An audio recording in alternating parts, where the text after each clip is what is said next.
Hey everybody, welcome back to the Mass Retirees Weekly Update. Today's Friday, April 23rd. I'm Sean Duhamel. Thank you so much for tuning in with us again this week. Before I get into the thick of things, I'm going to cover a couple of subjects this week. Mainly the cost of living adjustment here in Massachusetts for retirees. The state budget, which is being debated in the House of Representatives next week. Before I do that, let me give you a reminder that a week from today, April 28th at 1 p.m. Eastern Time, we will be hosting a teletown hall event featuring the Public Employee Retirement Administration Commission, otherwise known as PERAC. Their executive director, John Parsons, will be joining us for a full hour. Now, for those of you who are not familiar with PERAC, PERAC is the state agency here in Massachusetts that has oversight and regulatory authority over all of the public retirement systems in our state. They regulate the investments, they oversee things, they audit the retirement systems, they approve disability pensions. They are the state's sort of watchdog group overseeing all of the retirement here in Massachusetts. We work hand in hand with PERAC. As a matter of fact, our association president, Frank Valeri, is a retiree from PERAC. He retired as a deputy executive director. Our new association treasurer, Joe Connerton, retired a little bit over a year ago as the executive director of PERAC. So our roots and PERAC's roots go way, way back. We work hand in hand. We thought this would be a great opportunity for PERAC and for John to talk specifically about what they're doing, have you ask some questions, because the situation or the setup here in Massachusetts with this type of oversight is very unique. Many other states around the country don't have that type of structure in place. So this is unique for Massachusetts, and we wanted to bring this to you, to our members. So tune in next Friday, 1 o'clock. The call-in information is contained in our email today and is in our newsletter, and we hope that you can join us. Now, as I mentioned, it's budget season here in Massachusetts. Beginning this coming Monday, the House of Representatives will begin debate on the fiscal year 2022 state budget. Now, I'm very happy to report that a full 3% COLA for state and teacher retirees is once again built into the budget. Governor Baker proposed a COLA in his budget that was filed this past winter. The House has followed suit, and we anticipate that when the state Senate takes up their version of the budget during the month of May, it will most likely include a 3% COLA as well. This marks the 23rd consecutive year where state and teacher retirees have received a 3% COLA through the state budget. At the local level, remember that cities and towns have the ability and the authority locally to pay local COLAs. And over the past 23 years, virtually every single public retiree in Massachusetts has received a COLA.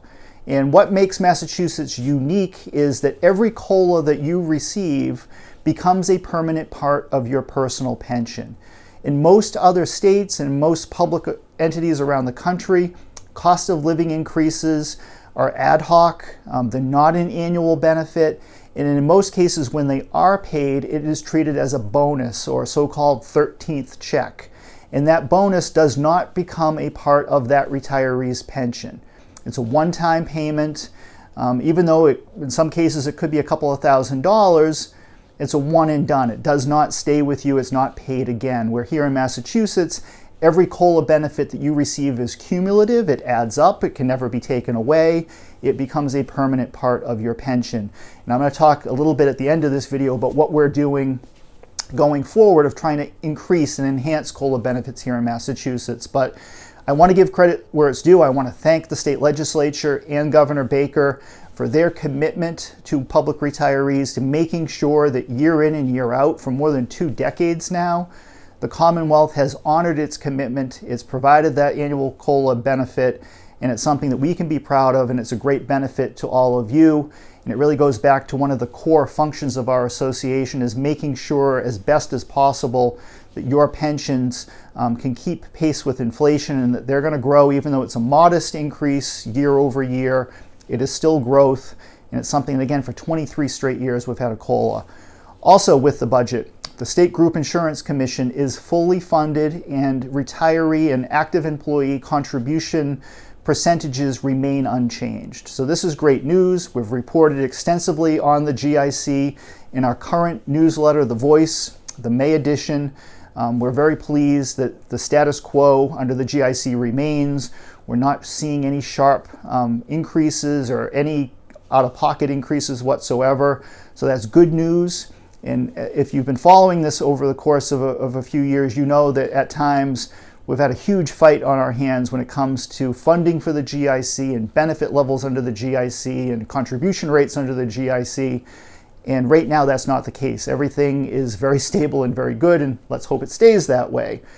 In addition, we have also filed an amendment to the state budget that will be taken up and considered next week. State Representative Mark Cusack, who's the chairman of the House Revenue Committee. Representative Cusack represents and comes from the town of Braintree. He's a very, very close friend and ally of our association. Representative Cusack, in conjunction or with State Representative Brad Jones, who is the House Republican leader. Representative Jones comes from North Reading. Together, they have filed an amendment to the budget to increase the allowable hours that a public retiree is allowed to return to work in the public sector. If you work in the private sector, there are no limitations on a regular pension of how many hours you can work or how much money you can make. But if you come back to work here in the Commonwealth for the state or a city or town or any public entity, you're going to be restricted on how long you can work over the course of a year and how much money you can make. Now, for the past several years, we have been working to increase the number of hours that a retiree is allowed to work. Right now, it's capped at 960 hours a year. Our proposal raises that restriction to 1,200 hours a year. 4 years ago, we were able to pass a similar bill, actually the same language, through the House and the Senate, only to have it vetoed at that time by Governor Baker. We are very hopeful that this time around, if we can get it back through the House and the Senate, the governor may be inclined to support this legislation. Over the past year, some of you may be aware that the restrictions have been waived here in Massachusetts because of the COVID-19 pandemic. We have countless members who have returned to active public service, who are fulfilling key public functions, some in the same jobs in which they retired from and others in different capacities, to provide that additional help that the government needs right now to get us through this pandemic. So for all of 2020 and so far for all of 2021, there have been no limits on the hours or the wages that someone can make if they return to public service. We want to make sure that once the pandemic is over and that waiver has been lifted, that we have the hourly restriction increased to 1,200. As of this recording, we have nearly 30 co-sponsors of Representative Cusack's amendment, which is amendment number 678. 678 is the number of the amendment. So if you are a retiree who's following this issue, you want to contact your state representative, ask them to co-sponsor and support Amendment 678, the Post-Retirement Earnings Amendment. So finally, back to the COLA. In addition to advocating for a 3% to be included in the budget and a 3% COLA to be approved at the local level by your local retirement system, we continue to advocate for increases in the COLA base. At the state level, state and teacher retirees have a COLA base of $13,000. At the local level, that base ranges from as low as $12,000 all the way up to $18,000. At the local level, it is a local decision put before the local city council, town meeting. In the regional systems, the Regional or County Retirement Board Advisory Council has the legislative authority to increase the base. And that's something that is evaluated really on an annual basis at the local level, as well as at the state level, based on the cost and how well the pension system has performed. Now here in Massachusetts, and this is a question we get a lot from new retirees, is, well, why is there a base? Why can't the COLA be applied to the full pension? The simple and the short answer is that that's not the way our system was designed to operate. Originally, COLAs were only paid to certain retirees with a pension less than $2,000.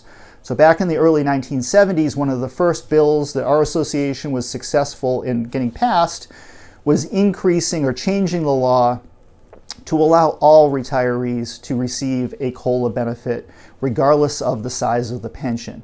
But there has always been a base amount in place. It went from $2,000 to $6,000 to $8,000 to $12,000 and so forth. But it's always been a base in place that the annual percentage has been applied to. So unfortunately, to just go in and change that and open it up and have the COLA be applied to your full pension benefit, the system is not designed to financially be able to handle that, and the liability would run into the billions of dollars, and it's not something right now that we're going to be successful in trying to change. At best, we can hope for continued incremental changes to the COLA base, and that's something that we continue to focus on at the local level. There have been varying degrees of success depending on how well funded and the investment returns and so forth of that local system. And I want to thank our local retirees and the local retirement boards across the Commonwealth for the work that you continue to put into increasing that base and sharing the success of the system with the members of the system, and that's what's key. So at the state level, we're trying to do two things. One is to raise the traditional base to a level higher than $13,000, while at the same time passing a new proposal to create an additional or an enhanced COLA benefit for long-term retirees that would be paid on top of the traditional COLA. That legislation is pending before the Joint Committee on Public Service. We anticipate a public hearing coming up in the coming months, and it's something that we're going to put a lot of emphasis on to help those of you who have been retired for a long time, whose pensions just simply have not kept up with inflation, to give you a little bit of an additional boost.